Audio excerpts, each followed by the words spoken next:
Perseteruan antara Gus Samsudin versus Pesulap Merah agaknya akan segera mencapai garis akhir. Mulai menimbulkan perdebatan panjang hingga banyaknya pro kontra yang dinilai menyudutkan nama Gus Samsudin. Melalui tangan Bang Awai yang disebut-sebut merupakan guru sang pesulap, akhirnya terjadi sebuah permintaan maaf yang dikumandangkan oleh Gus Samsudin. Lantas, seperti apa reaksi Marcel ketika mendengar permintaan maaf tersebut?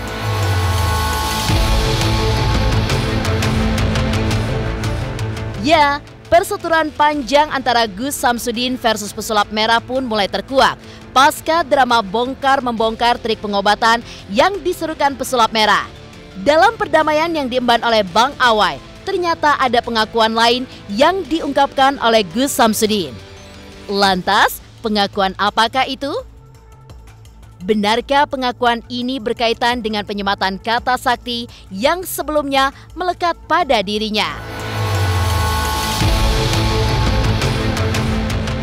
Di sisi lain, perseteruan Gus Samsudin versus Pesulap Merah tidak ayal membuat nama Marcel Radifal pun semakin dikenal luas publik. Semakin mencuatnya nama Pesulap Merah membuat Marcel pun digandrungi oleh fans yang kebanyakan berjenis kelamin perempuan. Lantas benarkah ada kekhawatiran dari sang istri perihal wanita yang mendekati suaminya?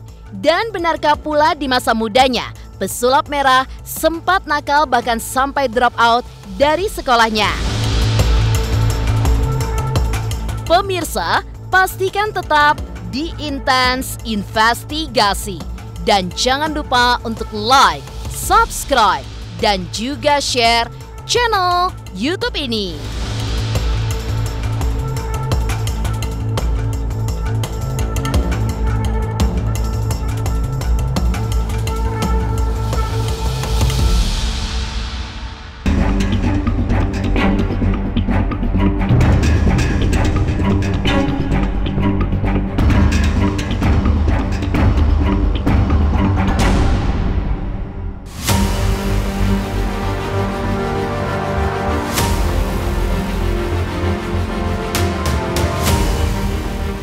Perseteruan panjang yang terjadi antara Gus Samsudin versus Pesulap Merah agaknya mulai mendekati garis akhir.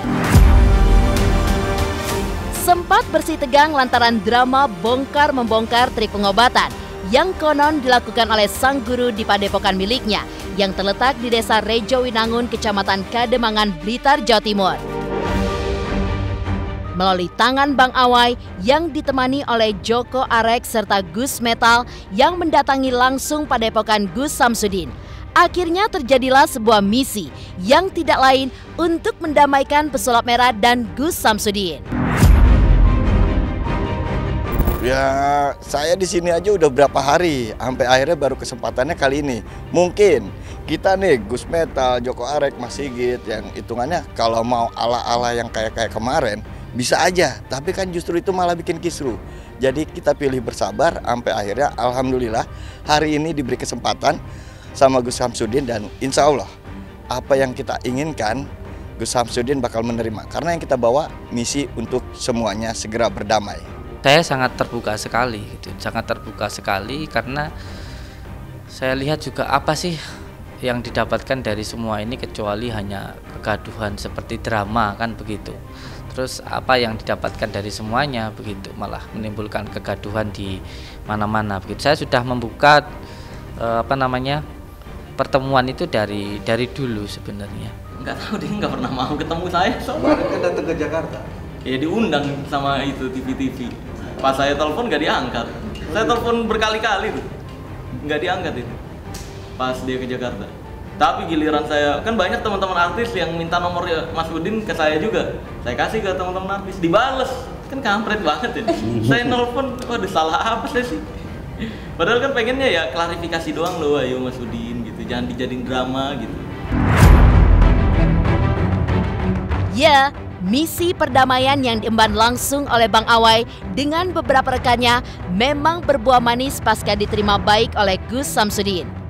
Dalam kunjungannya tersebut, Bahkan ada sebuah hasil yang cukup baik, yakni permintaan maaf dari Gus Samsudin yang menilai jika permasalahannya dengan Marcel Radival sudah sangat jauh dari pokok persoalan awal. Apalagi semakin peliknya permasalahan ini pun juga memancing banyak orang yang sekedar berkomentar, bahkan yang paling ekstrim mengajak untuk duel. Lantas seperti apa reaksi Marcel ketika mendengar permintaan maaf tersebut? Dan apa penyebab permintaan maaf yang tiba-tiba diserukan oleh Gus Samsudin?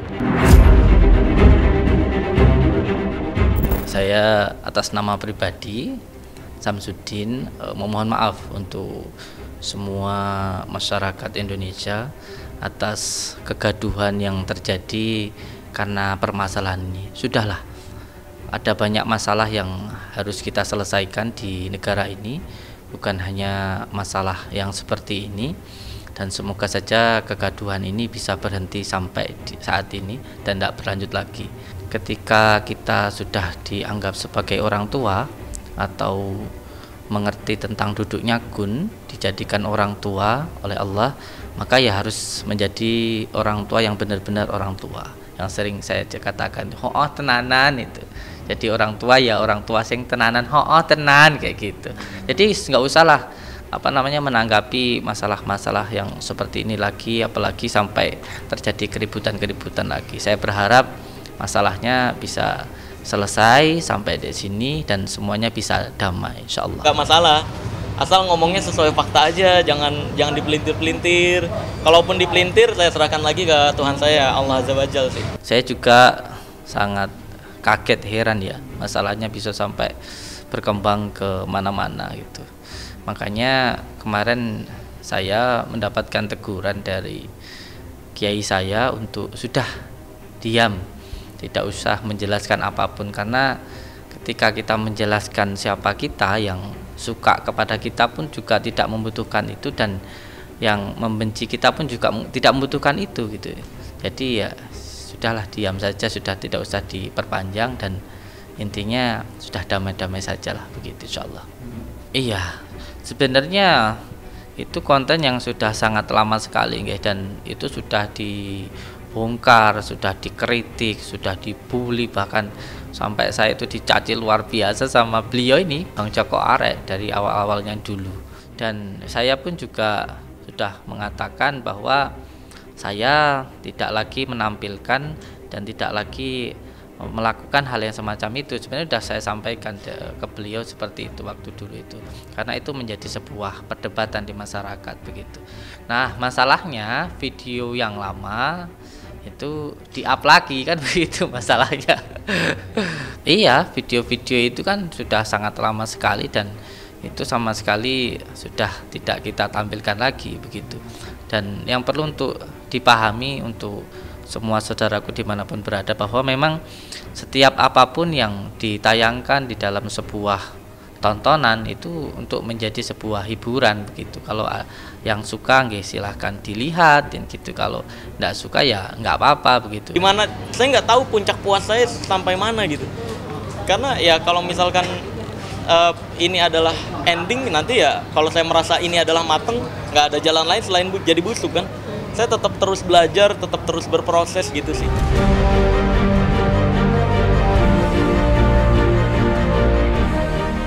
Di sisi lain, dalam perdamaian tersebut, ada pengakuan lain yang diungkapkan oleh Gus Samsudin. Lantas, pengakuan apakah itu?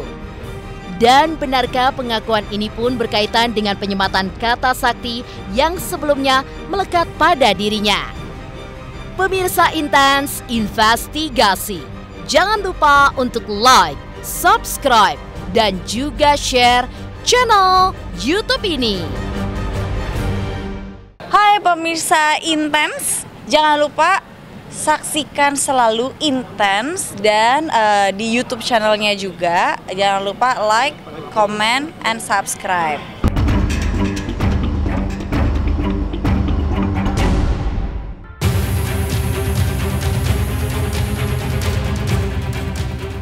Meninggalkan kabar permintaan maaf yang diungkapkan oleh Gus Samsudin, misi perdamaian yang diemban oleh Bang Awai bersama beberapa rekannya ke Padepokan milik Gus Samsudin beberapa waktu lalu akhirnya berbuah manis. Saat Gus Samsudin mengakui bahwa pengobatan yang dilakukan tidak seperti yang beredar luas.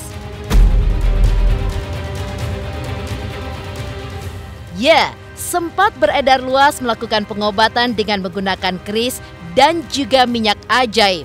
Menurut pengakuan Gus Samsudin, yang dilakukannya hanya berdoa, bersolawat, serta memberikan obat-obatan herbal kepada pasiennya.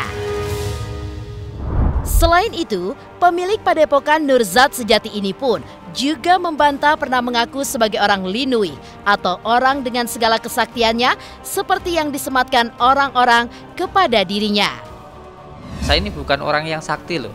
Saya itu nggak bisa apa-apa gitu loh. Kita itu hanya berdoa. Terus nanti setelah berdoa bersama-sama, tentunya doanya kita ambilkan dari Al-Quran dan sholawat. Kita ambilkan dari kitab Al-Azkar An-Nawawiyah untuk mendoakan. Setelah nanti didoakan, ada herbalnya seperti madu dan kunir ini. Itu untuk herbalnya gitu. Setelah itu ya sudah gitu loh. Jangankan ke Bang Marcel ya, yang hanya satu kali atau beberapa waktu ini aja yang mengomplain saya. Beliau ini, Bang Joko Arek ini, ngomplain saya itu sudah beberapa tahun yang lalu dan lebih dahsyat cara untuk bisa dikatakan mencaci, membuli saya, menghina saya itu malah lebih luar biasa. Tapi saya sama sekali tidak ada kebencian dan tidak ada dendam. Namanya juga ilmu gaib kan begitu. Jadi lebih baiknya ya kita yang dianggap sebagai orang tua ini ya benar-benar jadi orang tua yang nggak gampang marah gitu, nggak gampang nesuan, oh tenan, ojo nesuan gitu. Jadi kalau apa namanya ya, kalau nesuan ya jadi anak kecil lagi kan gitu masalahnya. Apalagi udah dianggap dukun, yang dukun ini kan duduk tekun bisa menempatkan kun gitu. Kun itu kan kun fayakun, kalau sudah dijadikan tua ya jadi orang tua yang benar-benar orang tua, itu aja. Awal mula perseteruan pesulap merah dengan Gus Samsudin pun berawal saat Marcel Radival mempraktekkan beberapa trik yang sering digunakan di perdukunan. Seperti halnya membakar tisu tanpa api hingga trik tentang keris. Bahkan pesulap merah pun juga mencoba untuk mencari hingga menyambangi padepokan Gus Samsudin karena merasa sudah mendapatkan undangan terbuka dari Gus Samsudin. Namun, upaya Marcel untuk menemui langsung tidak berbuah manis saat dihadang oleh beberapa orang yang kabarnya sempat mendapatkan serangan dari orang tak dikenal. Di sisi lain, Marcel pun juga mengaku sudah mendapatkan panggilan polisi terkait laporan pencemaran nama baik yang dilayangkan oleh Gus Samsudin ke Polda Jawa Timur. Lantas akankah permintaan maaf sekaligus pengakuan Gus Samsudin membuat Marcel menyambut uluran tangan perdamaian yang ditawarkan oleh kubu Gus Samsudin? Kemarin Polda Jatimnya yang ke sini, udah ada panggilan juga Polda Jatimnya ke sini karena saya mengajukan keberatan kalau ke Jatim jauh banget karena jadwal nih dari pagi ke pagi bener-bener nggak putus. Nah, kalau untuk kemarin yang panggilan pertama klarifikasi, Polda Jatimnya sebenarnya juga lebih support ke kita sebenarnya karena dari pihaknya Mas Udin, Polda Jatimnya daripada buat laporan-laporan drama begini, mendingan buat arena pembuktian aja. Tapi Mas Udinnya nggak mau dengan berbagai alasan gitu. Kalau menurut pengakuan dari Polda Jatim, ya udah saya mah cuma ditanya maksudnya apa nih buat video ini ya tentang yang laporan itu ya, yang saya membongkar tisu, bakar tisu tanpa api. Ya saya bilang edukasi. Kalau update dari nggak ada sih setelah yang kemarin pemeriksaan yang panggilan klarifikasi nggak ada, belum ada lagi. Berarti tetap berlanjut yang di Jatim ya? Apa? Tetap berlanjut kasusnya? Ya tetap berlanjut, betul. Ada kekhawatiran nggak sih nanti bakal ditahan kalau jadi tersangka atau gimana? Tidak ada. Sama sekali tidak. Ya nggak ada karena apa edukasi apanya yang mau dipermasalahkan karena pasal 310 ayat 3 itu kalau tujuannya untuk kepentingan umum tidak bisa masuk pencemaran nama baik. Kalau kata Polda Jatimnya sih kemungkinan ini nggak bakal masuk delik karena memang untuk kepentingan umum nggak bisa pencemaran nama baik. Gitu. Tanggal berapa sih kemarin diperiksa? Aduh lupa. Baru ini kok. Baru. Iya, saya minta untuk semua supranatural, paranormal, dukun-dukun semuanya, baik itu al-hikmah maupun rupiah. Sudah, tidak usah memperpanjang masalah ini lagi, apalagi sampai menantang-nantang yang lainnya. Sudahlah, kalau kita ini sudah dikatakan sebagai dukun atau duduk tekun, mengamalkan kun fayakun, berarti bisa menempatkan kun fayakun. Jadi kalau memang sudah dijadikan sebagai orang tua, ya sudah orang tua yang benar-benar orang tua, yang tidak lagi menanggapi dari komentar-komentar atau perkataan-perkataan anak kecil gitu. Pastinya kita bakal coba komunikasi ya, pertama mungkin nanti bakal dihubungin sama Kang Joko ya untuk menghubungi yang pihak yang satunya. Harapan kita juga tetap bisa terjadi perdamaian hingga akhirnya keduanya punya komit untuk masing-masing berdamai, itu baru kita pertemukan. Saya sudah berusaha sekuat tenaga saya untuk bertemu, untuk bertabayun secara langsung, dan saya sudah berusaha juga untuk menjelaskan, tetapi ternyata juga ketika dijelaskan tidak menjadi sebuah kebenaran, karena sepertinya ya hanya sebuah pembenaran, bukan sebuah kebenaran itu. Akhirnya saya mengambil kesimpulan, ya sudahlah, masalah ini saya cukup diam saja dan saya lakukan yang terbaik yang bisa saya lakukan. Semakin mencuatnya nama pesulap merah, tidak ayal pula membuat Marcel pun digandrungi oleh fans yang kebanyakan berjenis kelamin perempuan. Benarkah ada kekhawatiran dari sang istri perihal wanita yang mendekati suaminya? Pemirsa Intens Investigasi, jangan lupa untuk like, subscribe, dan juga share channel YouTube ini. Hai, aku Krisata. Aku mau mengingatkan pemirsa yang di rumah, jangan lupa ya, saksikan Intens setiap hari Senin sampai hari Sabtu. Sehari tayang 3 kali loh. Dan pokoknya jangan lupa di subscribe, like, comment, and share. Bye-bye.